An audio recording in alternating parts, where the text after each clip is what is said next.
Over the years, our kids have had a lot of illnesses. 6 kids means a lot of childhood sniffles and coughs. And when our kids weren't feeling well, it affected our entire home. Luckily, some clever guys in Brisbane have come up with the perfect solution: Rehydrate. Rehydrate are delicious drinks that rehydrate up to 3 times faster than water alone, packed with essential electrolytes. Rehydrate is one of the few rehydration products that is safe for all ages. Stock up at Coles and be prepared whenever illness strikes. It's the Happy Families podcast, the podcast for the time-poor parent who just wants answers now. With me, Dr. Justin Coulson, and I'm joined by Luke and Susie, a husband and wife radio duo who have 3 young boys. We're going to get to them in just a sec. But before we dive into the podcast conversation today, there's something really exciting that I want to talk to you about. It's called a Happy Families membership. And it's something that has just become available on the Happy Families website because parenting your child is not one big thing. It's a million little things. And I think so too is parenting support. Over the last little while, I've been having more and more parents saying, I just want access to you. I want to be able to know the stuff that you know. I want to know how to talk to my children the way you tell me to, and I just need a little bit of extra support. And so we've put together a Happy Families membership, which essentially means that you can have me, parenting expert, in your pocket. What you get with this is the calm assurance that parenting can be overwhelming, but you don't have to do it all on your own. You've got me as a support. Also that vision and direction. You know what you want your family to look like and feel like and be like.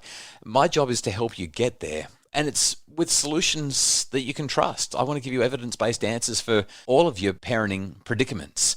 Now, you probably know the challenges that I've had with my family, and that's why I do what I do. So here's what you get with a Happy Families membership. For $12 a month, I lighten the load for you by sending you a weekly email with a simple tip to practice during the week to help make your family function better. Now, every now and again, it gets a bit tricky, but I know that these tips, well, they're tried and true in the furnace of family life. On top of that, you get access to my entire video library, all of the webcasts that I've ever done before, all of the webinars with ideas to help make your family function more effectively, plus a live webinar every term or so, maybe even more frequently than that, maybe 1 or 2 times a term.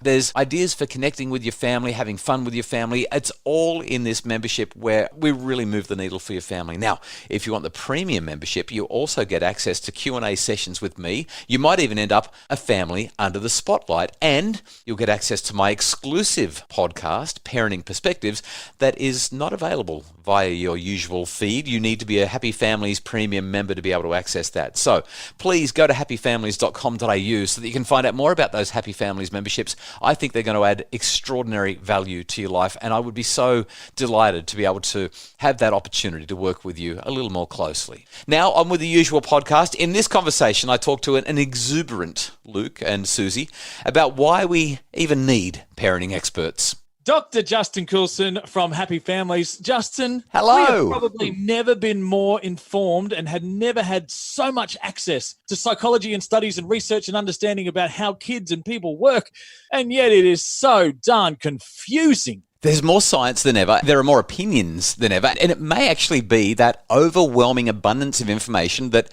makes it, we get paralysis by analysis. You've heard that phrase before, I'm sure. There's a really interesting group of studies by, initially, the seminal work was done by a lady called Sheila Iyengar. And what she was doing was she was looking at the impact of choice. Barry Schwartz has done some other great research in this area as well.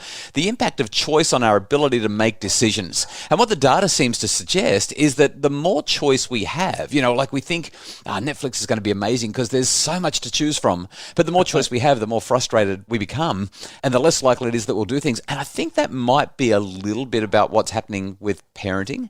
There are so many different ways that we can parent. We can be the gentle parent, we can be the helicopter parent, we can be the tiger parent, we can be the lawnmower parent, the snowplow parent, we can be the authoritarian parent, the authoritative parent, we can be, we can keep the little emperor parenting. It just keeps going, which we could. The snowplow parent sounds attractive to me. But it's fascinating because it's like, on the one hand, as there's so much confusion in parenting, there is a high demand for what you bring in advice and clarity and simplification of concepts and ideas to help us parent. yet every parent's an expert at the same time. Well, when we have experience, that gives us a degree of expertise. It doesn't, let me be clear, it doesn't give us a degree. It gives us a degree of expertise. There is a difference. Yeah. And so because we've got experience with children and child rearing, we feel like we've got that. And I think that's biologically wired into us. I mean, you think about maybe 200 or 300 years ago, there was no one out there writing books about parenting. There were no parenting experts a couple of hundred years ago. What people did was they passed on folk wisdom. They passed on the old wives' tales, all of the bits and pieces that were folk wisdom that needed to pass from one generation to the next. Mothers taught their daughters, fathers taught their sons. And let's also remember, childhood has been extended extraordinarily in the modern age. Childhood never lasted this long. Well, kids were actually, you had children and they did as they were told. They had to contribute to the farm or they had to contribute to the running of the house, whereas now we've got education and we've got extracurricular activities and our lives are very, very, very different. And even in the last decade or so, the way technology has influenced parenting so that we as a generation are facing parenting quandaries and challenges that previous generations of parents never saw. Exactly. You mentioned about the old wives' tales, and I was thinking through, like, so many of them are a load of guff. And yet some of them were amazing wisdom that we see true to this day. And it struck me that maybe ignorance is okay. Like, if people have been turning out okay despite the wisdom being flawed for all of humanity, then maybe we shouldn't put so much pressure on ourselves to perfectly have every answer perfect. Luke, I want to agree with you because it sounds like it's a great idea, but I don't know that people turned out okay. So if we look at the way, certain wisdom was passed from one generation to another around discipline and the way children should be disciplined. I mean, I've read some quotes from early, many of them were early church leaders. They were the ones who were usually writing the books back then and in positions of authority. And some of the things that they said ought to be done to children to teach them to obey their parents better. And we're talking in the 1700s, the 1800s, for example. People survived, but I wouldn't say that they turned out okay. And too many of those terrible ideas have survived into 2020. So I think we want to be a little bit careful. Just because we got here doesn't mean that it was all okay and that it was all hunky-dory and fine and dandy. In fact, I'm just thinking about this whole idea of why we need parenting experts. And I think back to my parents' and my grandparents' generation. And I think that there's a difference in that today's parents are willing to ask questions if they're stuck. Whereas back in the day, I can't imagine my parents, or especially my grandparents, sitting around and saying, gee, what are we going to do about these kids? And asking questions and trying to find information about how to raise their children. I think they were making it up as they went along, just like the rest of us. It's just that they didn't share their vulnerabilities and their concerns the way we do. Look, Suze, that's what I was saying the whole time. I can't believe you suggested otherwise. Lucky Justin corrected you with what you said. Well, I am keen to talk about then how we overcome this confusion, because we do live in a world where there's sometimes pressure from the generation before that was a stay-at-home mum generation. There's pressure from social media about how we're supposed to look, feel, have it all together and be all of the time, and how our kids should be. But then there's also our instinct that sometimes is fighting both of those things. So where do we find calm in the chaos of our minds when it comes to parenting then? Happyfamilies.com.au. No, I'm just kidding. Yes. Yeah. Where we want to go is, now I've asked parents the same questions because I certainly don't hold myself as the font of all wisdom, and I'm sure that there are plenty of other quote-unquote experts who are out there who would likewise say, yeah, sure, I've got a degree or I've written these books, but that doesn't mean that I know what to do for every parent in every situation. I mean, this is a tricky gig. So where do you go? I think that there's a couple of places that I would point you to. The first would be I'd be looking for people who have runs on the board and who have done it very, very well. The difficulty with going to people who have done it very, very well is sometimes they've been intentional and sometimes they don't even know what they did or how it worked out. I remember talking to one guy, he had 6 adult children who were just exemplars of brilliance. They'd all been good kids. None of them had made any big bad decisions as adolescents. They'd all gotten married and gone to uni and gotten fancy degrees. And I mean, they were just amazing. And I said, how did you do it? And he looked at me and said, I promise you, I don't know. Oh, wow. He said, I don't. And he said, I don't think that I did anything differently to my brother or my friend over here who also had children who drove them up the wall and who had less optimal outcomes. In fact, sometimes I was a far worse parent than any of them. And I don't know. So I think that some people are intentional and they have great outcomes. Some people are intentional and they don't. So going to other people can be helpful, but it's not always going to help. And by the way, I think it's also useful to go to people who have made significant parenting errors and asking them, if you've got the right relationship with them, what have you learned as a parent and what can I learn from your experience? And if they're willing to be open and vulnerable, if they're on that path where they're trying to be better, I think that we can also learn from them.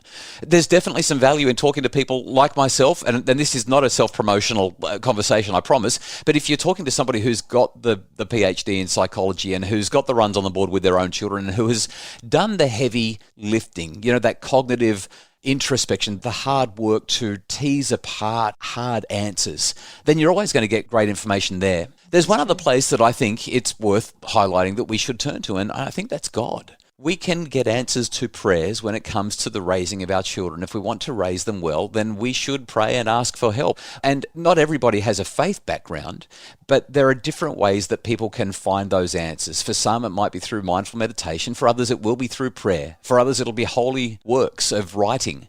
But I think that we need to recognize that there are answers that are outside of ourselves, and we should be humble enough to look for them. So good. See, as I promised, he simplifies things. Yeah, it's good. There's a whole lot of stuff that comes in. And I love, it wouldn't be a Justin Coulson segment if we didn't bring in the 3 E's. And I love that as an example, because while we're searching for the complicated answers, you constantly just bring it back to, no matter what the circumstance, to explore, to explain, to empower. And this concept is just so simple. To actually, we want to know what the real issue is. We want to navigate it. And then we want to empower something to be different. Gee, you're good. You should write a book about that. Well, look, I've started. It's copyrighted work. Dr. Justin Coulson from Happy Families, keeping it simple but empowering us to be able to be the best parents we can be for our kids, because quite frankly, Susie, they're worth it, right? There's one more. Sure. I thought you hesitated there, Sue. There's one more thing I should say, and that is you can turn to all of those different places, but very often the answers are inside you.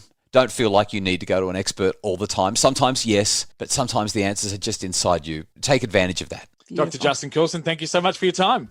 If you've enjoyed the podcast or found it helpful, please do something for me. Go to Apple Podcasts. If you could leave a rating and a review, well, it's those reviews that help people to find the podcast and to help themselves to make their families function even better. I loved receiving this review. It came through from Oscar Trimboli, who has a fabulous podcast about deep listening himself. He gave it a 5-star rating and said, "Thanks, Justin. This is very practical and something I can do straight away." And we also got another 5-star rating that came through from Seta MJD, who said, "I only came across this podcast last week, but I haven't stopped listening since. It's helped validate a number of ideas and beliefs of mine and also challenged me on others. So thank you." I'd love it if you would leave a rating and a review as well at Apple Podcasts. Please do that. And if you'd like more information on how I can help, visit happyfamilies.com.au or go to my Facebook page, Dr. Justin Coulson's Happy Families.